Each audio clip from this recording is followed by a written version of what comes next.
As lanternas de Hollow Creek. Ninguém sabia exatamente quando começaram a surgir. As primeiras luzes apareceram há décadas, quando o lago ainda refletia as estrelas, e a vila era apenas um punhado de casas envoltas pela névoa. Hoje, Hollow Creek vive à sombra de sua própria lenda, um lugar onde o outono parece nunca terminar, e onde o vento carrega o cheiro doce e podre das abóboras apodrecidas. Na véspera de Halloween, o lago desperta. Ao cair da noite, a névoa se adensa sobre a água parada, e pequenas fagulhas laranjas começam a surgir, uma a uma, até que o breu se enche de lanternas flutuantes. Cada uma delas tem um rosto esculpido de forma diferente, alguns sorridentes, outros contorcidos, outros apenas ocos, e todas parecem respirar em silêncio, iluminadas por uma chama que não queima. As pessoas da vila observam de longe, das janelas trancadas. Dizem que quem se aproxima do lago nessa noite sente algo chamar. Um som baixo, rítmico, como o bater de corações infantis debaixo da água. Há muitos anos crianças começaram a desaparecer, uma a cada outono. Nenhum corpo jamais foi encontrado, apenas o mesmo padrão. Pequenos rastros de pegadas na lama, terminando à beira da água. Quando a névoa se erguia, uma nova lanterna surgia, sempre com o tamanho e o formato do rosto de quem partira. Os mais velhos sussurram que as almas das crianças não conseguem descansar, presas entre a água e o frio, transformadas em luz para que nunca sejam esquecidas. Outros dizem que as lanternas não guardam as crianças, mas as devoram, e que a chama em seu interior é o último sopro de vida queimando eternamente. Naquela noite, o vento soprou do norte, espalhando as folhas mortas pela margem. Um silêncio pesado tomou conta da floresta, e o lago ficou imóvel, como vidro. As lanternas começaram a aparecer, uma após outra, formando um círculo perfeito sobre a água. No centro, uma única lanterna permanecia apagada. O rosto vazio, o interior escuro. A chama demorou a acender. O ar ficou frio. Um arrepio percorreu as árvores. Na lama, pegadas pequenas e recentes marcavam o caminho até a borda. O reflexo da lanterna sem rosto oscilou e algo começou a surgir de dentro do lago. Uma sombra miúda, molhada, curvada, com cabelos longos colados ao rosto.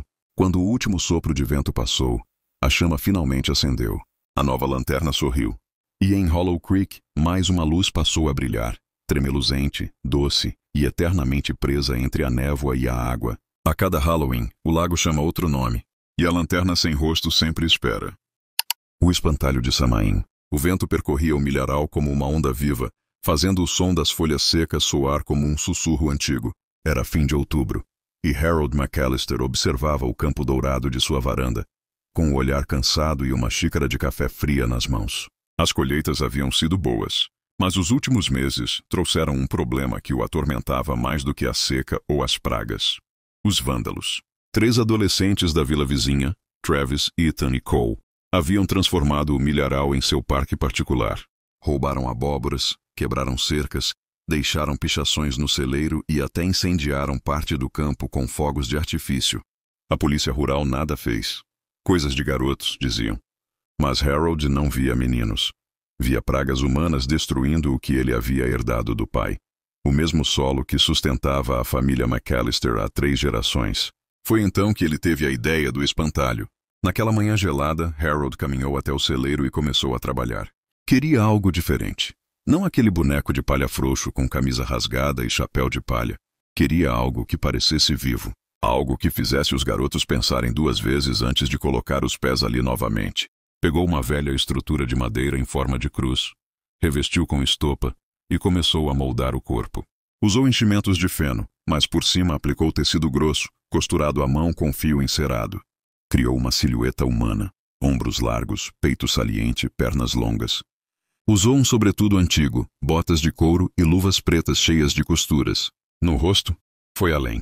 Moldou uma cabeça com argila e látex, pintando olhos sombrios e uma boca costurada, como se o espantalho guardasse um segredo. O toque final foi um chapéu escuro manchado de barro. Chamou-o de espantalho de Samhain, inspirado nas histórias que o pai contava sobre o Halloween celta, o tempo em que o véu entre os vivos e os mortos se tornava fino, e os espíritos vagavam entre os campos. Quando terminou, já era noite. O vento aumentava, e a lua cheia iluminava o milharal com um brilho pálido. Harold arrastou o espantalho até o centro do campo e o ergueu no alto de um poste.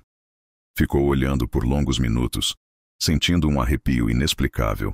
O boneco parecia encará-lo de volta mesmo sem olhos reais. Dormiu mal naquela noite. O som do vento parecia diferente. Havia algo como passos leves entre as fileiras de milho, e o farfalhar das folhas lembrava risadas abafadas. Na manhã seguinte, Harold encontrou o portão do milharal aberto e pegadas de tênis marcadas no barro. As marcas iam até o interior do campo e paravam, abruptamente, a poucos metros do espantalho. O chão ali parecia revolvido, como se algo tivesse sido arrastado. Mas o que mais o perturbou foram as roupas. O espantalho, que até a noite anterior vestia o velho sobretudo e botas gastas, agora tinha um casaco de couro novo, jeans escuros e sapatos de marca. O rosto, antes estático, parecia mais definido. As bochechas estavam inchadas, o pescoço mais firme, e havia uma mancha escura na borda da luva direita como se fosse sangue seco. Harold ficou imóvel por longos segundos, depois convenceu a si mesmo de que alguém devia ter pregado uma peça. Talvez os garotos tenham voltado, colocado roupas novas no boneco para zombar dele. À noite, porém, o som voltou. Passos, risadas abafadas. Um arrastar pesado, como algo sendo puxado. Harold pegou a espingarda e saiu com a lanterna. O campo parecia interminável sob a luz fraca. O vento balançava as folhas, criando sombras que se moviam como corpos. Quando apontou a lanterna para o centro, o espantalho estava lá. Mas o chapéu havia caído e sua cabeça estava inclinada para o lado, quase como se o boneco estivesse tentando ouvir. Harold se aproximou. Sentiu um cheiro de ferro e terra molhada. O rosto do espantalho agora tinha uma textura diferente. Não era mais de argila. Era pele. Rugosa, tensa, pálida. As costuras pareciam feitas com algo orgânico, não mais com fio encerado. E nos cantos da boca havia marcas avermelhadas. Voltou para casa sem olhar para trás. No dia seguinte, o noticiário local anunciou o desaparecimento dos 3 garotos. Haviam sido vistos pela última vez na noite anterior, pegando a estrada que passava em frente à fazenda de Harold. A polícia começou a procurar nas matas próximas, mas não entrou no milharal. Harold passou os dias seguintes sem dormir. Toda madrugada, o som voltava, mas agora havia vozes sussurradas entre os milhos. Palavras que ele não compreendia, ditas em um tom grave, antigo. Certa vez, jurou ouvir o próprio nome. Na terceira noite, a coragem se misturou ao desespero. Pegou uma pá e decidiu enterrar o maldito espantalho. Caminhou até o campo sob o luar fraco, as folhas secas se partindo sob as botas. Quando chegou ao poste, parou. O espantalho estava diferente de novo. Vestia outra roupa. Uma camisa xadrez e um casaco que Harold reconheceu. Era o de Ethan, o garoto ruivo. No lugar da boca costurada, havia um sorriso disforme, rasgado de orelha a orelha, e dos olhos escorriam fios negros, como se estivesse chorando lama. Harold tentou arrancar o boneco do poste, mas sentiu algo frio tocar sua mão. O espantalho se moveu. Lentamente o pescoço girou, e o som do tecido esticando se misturou ao estalar de ossos. O sorriso parecia pulsar, e um som baixo escapou das costuras. Não uma palavra, mas um gemido que parecia vir de várias vozes. Ele correu. Trancou-se em casa e ficou ouvindo o farfalhar incessante do milharal até o amanhecer. Quando o sol finalmente nasceu, tomou coragem e voltou lá. O poste estava vazio. Nenhum sinal do espantalho. Apenas 3 cruzes improvisadas feitas com galhos fincadas no solo, uma ao lado da outra. Chamou a polícia. Procuraram por dias, mas nada foi encontrado. Nenhum corpo, nenhuma pegada, nenhuma prova.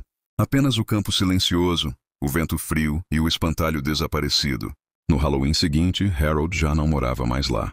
Vendeu a fazenda a um casal da cidade. Disse que o campo estava amaldiçoado, e eles riram, achando que fosse brincadeira de velho. Mas naquela noite, um dos novos moradores jurou ver algo à luz da lua.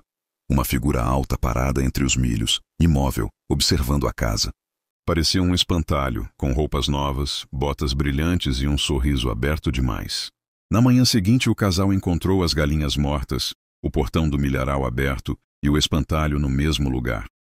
Mas agora ele usava o chapéu e o casaco do antigo dono da fazenda. Desde então, nas colinas de Hollow Creek, há uma história contada entre sussurros, que o espantalho de Sam Hine nunca é o mesmo por muito tempo. A cada Halloween, ele muda de roupa, e cada peça nova vem de alguém que ousou entrar no milharal depois do pôr do sol. O cemitério das fantasias. Dizem que todo Halloween, quando a lua se ergue cheia sobre a cidade de Hollow Creek, uma pequena loja aparece entre as sombras das ruas antigas, um brechó que ninguém jura ter visto antes, mas que todos lembram de alguma forma estranha.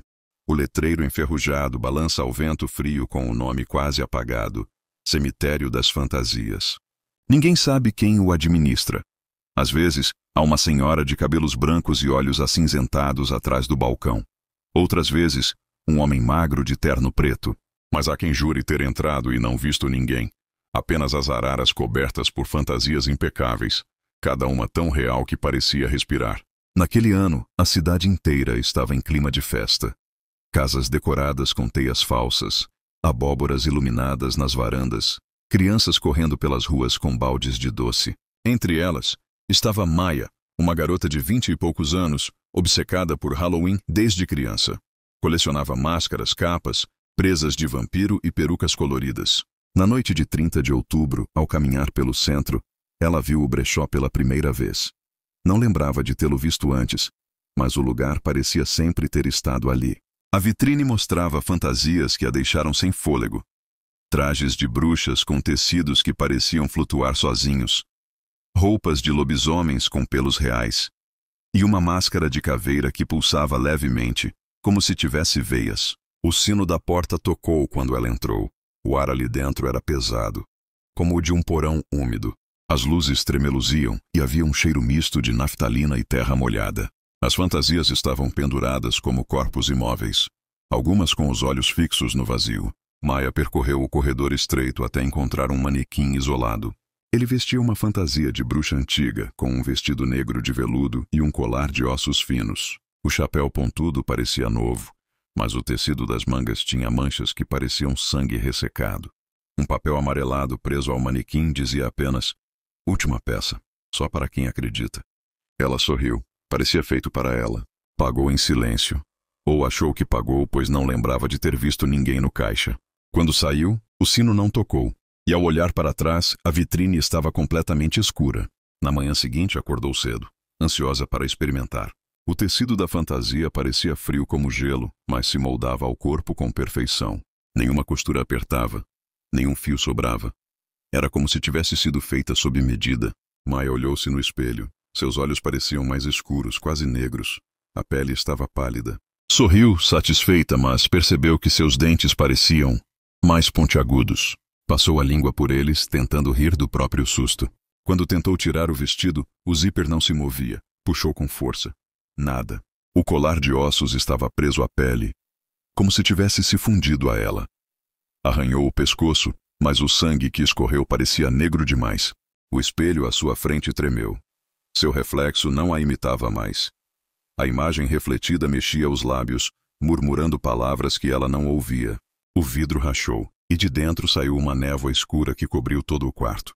Ao amanhecer, os vizinhos ouviram barulhos estranhos vindos de sua casa. Quando bateram à porta, ninguém respondeu. Mas uma figura estava à janela. Uma mulher alta, de olhos vazios, chapéu pontudo e sorriso de pedra. Naquela noite, durante a festa de Halloween da cidade, muitos notaram a presença de uma bruxa realista demais, andando entre os convidados. Ela não falava, apenas observava, como se estivesse avaliando cada um. Quando alguém perguntava onde comprar aquela fantasia, ela apenas apontava para o fim da rua principal, onde uma luz fraca piscava sobre o letreiro enferrujado do brechó. Outras pessoas começaram a visitar o cemitério das fantasias. Um rapaz escolheu um traje de vampiro, e na manhã seguinte foi encontrado pálido, sem sombra e com as janelas cobertas de sangue. Uma menina se encantou com um vestido de princesa medieval e foi vista vagando pelo parque à noite com uma coroa de ossos e olhos de vidro. Os relatos se multiplicaram, mas ninguém nunca encontrava o brechó duas vezes. Alguns tentaram voltar no dia seguinte. O prédio simplesmente desaparecia. No lugar, só havia um terreno baldio, cheio de roupas rasgadas e máscaras partidas, cobertas por folhas secas. Certa noite, um fotógrafo curioso decidiu investigar. Munido de sua câmera, ele percorreu as ruas de Hollow Creek até encontrar uma faixa de luz entre as sombras. O brechó estava lá outra vez, reluzindo sob a névoa. Entrou e começou a fotografar. Cada flash revelava algo diferente. Manequins que mudavam de posição, olhos abertos onde antes havia vazio, sorrisos que se formavam devagar. Ao olhar as fotos depois, percebeu que em cada imagem havia uma figura ao fundo. Maya, com o vestido negro, observando-o. A última foto mostrava, atrás dele, a mão quase tocando seu ombro. Ele nunca mais foi visto. Anos se passaram e o cemitério das fantasias virou lenda urbana. As pessoas diziam que o brechó só aparecia para quem tinha desejo verdadeiro de se transformar. Alguns o procuravam de propósito, esperando um milagre, uma fuga de suas vidas banais. Outros o encontravam por acaso e desapareciam. Reza a lenda que, se você caminhar sozinho na madrugada de Halloween e encontrar uma rua onde o vento parece sussurrar seu nome, pode ver uma luz fraca piscando ao longe. Se seguir, verá o letreiro enferrujado balançando devagar. Lá dentro, fantasias esperam. Algumas sorriem, outras choram, todas observam. E se você provar uma delas, ao amanhecer descobrirá o preço da perfeição. O corpo se dissolve na costura, o rosto se funde à máscara e a alma se apaga lentamente até que só reste o personagem, condenado a vagar eternamente nas noites de Halloween. Na beira da cidade, quando o vento sopra frio e a lua está alta, ainda é possível ouvir vozes sussurrando entre as folhas secas, como um eco distante. Vista-me, só para quem acredita. E o sino da porta toca sozinho. O brechó abriu de novo. Doce ou morte. Na noite de 31 de outubro, as ruas de Willow Creek eram tomadas por lanternas de abóbora, risadas infantis e o som de folhas sendo esmagadas sob os pés. O vento trazia o cheiro de lenha e açúcar queimado, misturado ao murmúrio das árvores que margeavam o subúrbio. Era o Halloween, o único dia em que a cidade parecia viva, colorida, desperta. Mas havia uma rua que quase ninguém lembrava. Hollow Lane, um beco esquecido entre duas avenidas, escondido por árvores que pareciam se fechar sobre si mesmas. Quem cresceu em Willow Creek jurava que nunca existira uma casa ali. Ainda assim, toda noite de Halloween, uma fileira de crianças fantasiadas era vista subindo aquele caminho. Rostos cobertos por máscaras plásticas brilhantes, passos lentos, firmes, como se obedecessem a um chamado silencioso. As mães diziam que eram adolescentes brincando, os pais que era apenas imaginação. E as crianças? Bem, as crianças falavam de doces. Doces diferentes, doces que brilhavam por dentro, que tinham o gosto do melhor Halloween da vida. Naquele ano, Mia, de 9 anos, ouviu os colegas comentarem sobre a casa da esquina esquecida. Eles diziam que quem batesse lá ganhava doces que ninguém conseguia comprar em lugar algum. Balas em forma de caveira que pulsavam, pirulitos que soltavam fumaça fria e caramelos tão doces que grudavam nos dentes e no tempo. Mia queria acreditar. Queria um Halloween inesquecível. A noite caiu mais cedo do que o esperado. As nuvens se moviam pesadas, cobrindo a lua cheia. Ela saiu de casa com o vestido preto e o chapéu de bruxa, a abóbora de plástico pendurada no braço. As ruas estavam cheias de vozes, gritos de doce ou travessura, portas batendo, risadas distantes. E então, no meio da confusão, Mia viu algo. Um grupo de crianças caminhando em fila, todas com fantasias antigas, roupas que pareciam de outro tempo, remendadas, desbotadas, cobertas por um pó cinzento. Elas andavam sem correr, sem falar, segurando baldinhos de metal, e iam todas na mesma direção, Hollow Lane. Mia seguiu. O beco era estreito e silencioso. As risadas da cidade ficaram para trás. O ar ali era diferente, mais frio, mais úmido, como se o tempo tivesse parado. As árvores ao redor pareciam formar um túnel. E lá no fim, uma casa apareceu. Ela não estava em nenhum mapa. Nenhum morador lembrava dela. Mas estava ali, intacta, como se tivesse sido pintada na escuridão. A madeira negra, o telhado curvado, as janelas cobertas por cortinas vermelhas. E na varanda, uma velha cesta cheia de doces. As outras crianças, as de roupas antigas, pararam diante da porta. Uma por uma, estenderam as mãos, pegaram os doces e desapareceram na penumbra, como se fossem engolidas pela escuridão da casa. Nenhuma palavra, nenhum som. Mia hesitou.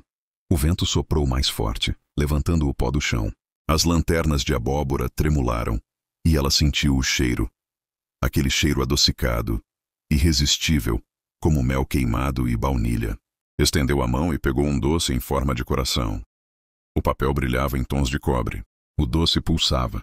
Ela o colocou na boca. O sabor era indescritível. Doce, mas amargo no final. quente e frio ao mesmo tempo. O mundo pareceu girar. O vento sumiu. As vozes se calaram. Mia piscou e percebeu que estava de pé, mas algo havia mudado. O chão sob seus pés estava coberto de folhas secas e ossos pequenos. As outras crianças olhavam para ela, olhos vazios, opacos, como vidro sujo. Uma delas sorriu sem mover os lábios. Mia tentou gritar, mas não saiu som algum.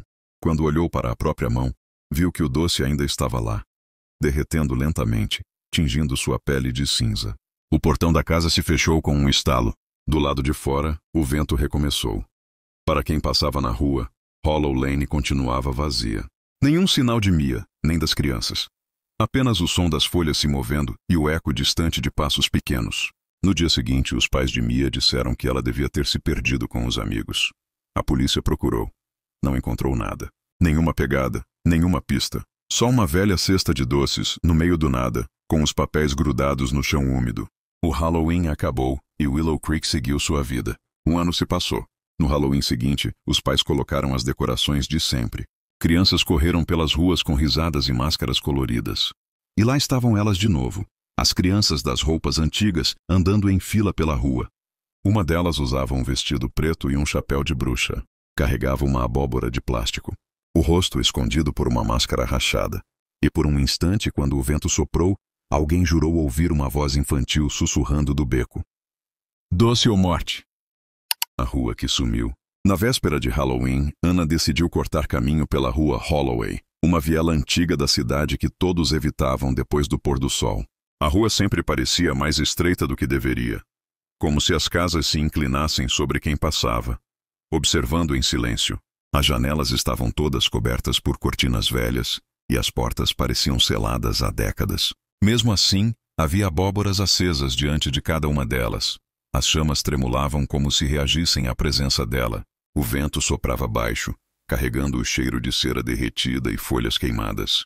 Cada passo ecoava mais alto do que o anterior, e por um instante, Anna teve a impressão de ouvir outros passos, idênticos, um pouco atrasados, como se alguém a imitasse, invisível.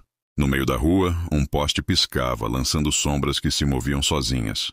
Quando ela olhou para trás, não conseguiu mais ver a entrada por onde havia vindo. Tudo o que restava era escuridão, densa e imóvel, como se o caminho tivesse sido apagado. As casas agora pareciam diferentes. As abóboras tinham rostos mais tortos, os sorrisos mais largos, os olhos fundos e úmidos, como se algo dentro delas estivesse vivo. Anna apertou o passo. O poste apagou de vez. As chamas das abóboras cresceram, lançando luz avermelhada sobre as paredes, onde começaram a surgir marcas, mãos pequenas impressas em fuligem, arranhando para fora. O chão sob seus pés amoleceu, e ela sentiu como se pisasse sobre tecido encharcado. Quando olhou para baixo, viu que a calçada não era mais de pedra. Era pele pálida, pulsando levemente. Tentou correr, mas a rua se esticava como um corredor infinito.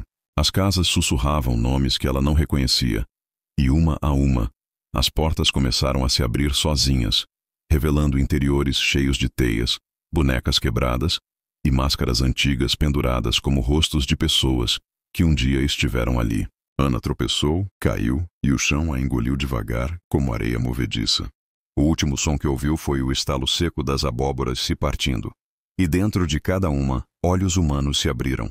Na manhã seguinte, a rua Holloway não estava mais no mapa da cidade. Os vizinhos juraram que ela nunca existiu, mas toda véspera de Halloween, quem passa por aquele bairro diz ver uma fileira de abóboras acesas, onde deveria haver apenas um terreno baldio. E, se olhar bem de perto, é possível ver dentro delas o reflexo de uma garota tentando voltar. As luzes da sala 13. A noite de Halloween caía fria e úmida sobre a pequena cidade de Ashmere. O vento soprava pelas janelas quebradas da antiga escola secundária, onde há mais de 10 anos ninguém estudava. O prédio foi fechado depois do incêndio que destruiu o segundo andar e matou 3 alunos. Desde então, o local permanecia trancado, envolto em histórias e superstições. Mas naquela noite, as luzes estavam acesas. De longe era possível ver o brilho amarelado tremeluzindo no interior da sala 13, no corredor oeste.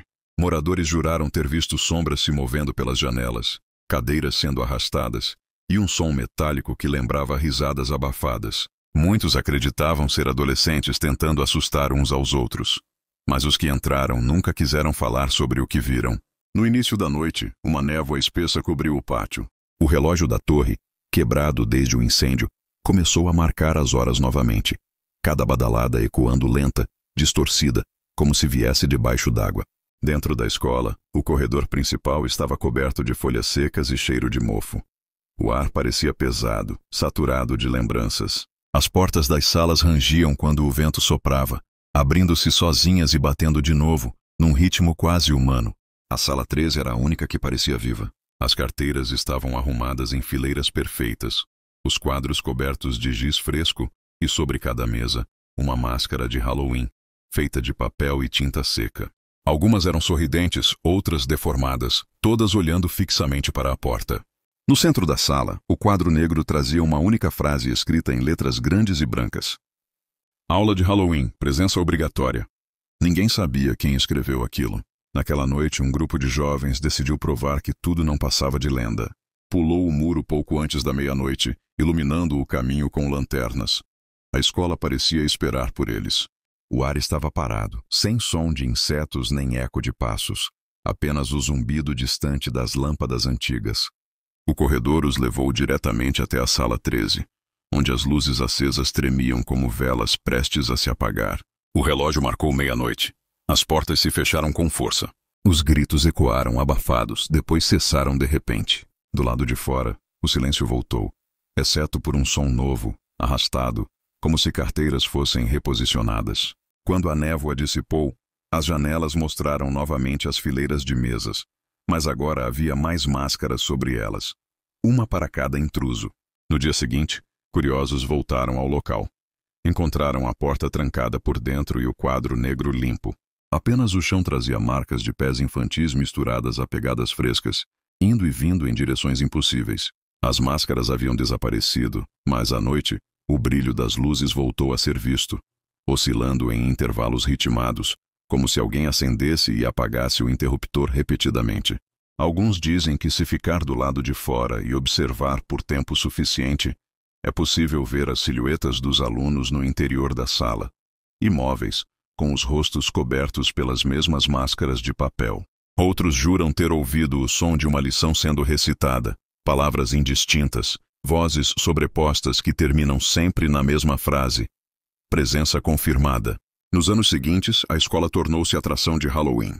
Grupos de adolescentes vinham apenas para tirar fotos diante dos portões enferrujados. Nenhum deles ousava entrar, até que, certa noite, as luzes se acenderam de novo, e o portão, que permanecia trancado há anos, apareceu entreaberto.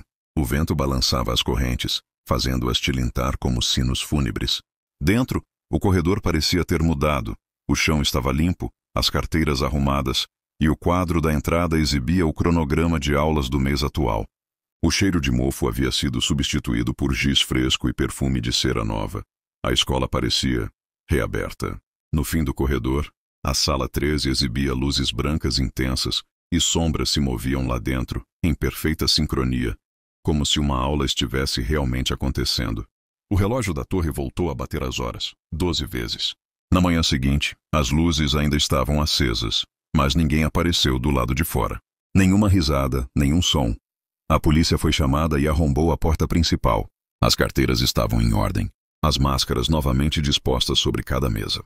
E o quadro trazia uma nova mensagem: turma completa. Desde então, toda noite de Halloween, a escola se ilumina. O portão se abre sozinho, e quando o relógio marca meia-noite, um som distante de sinos anuncia o início da aula. Quem entra, dizem, nunca mais sai, apenas muda de máscara.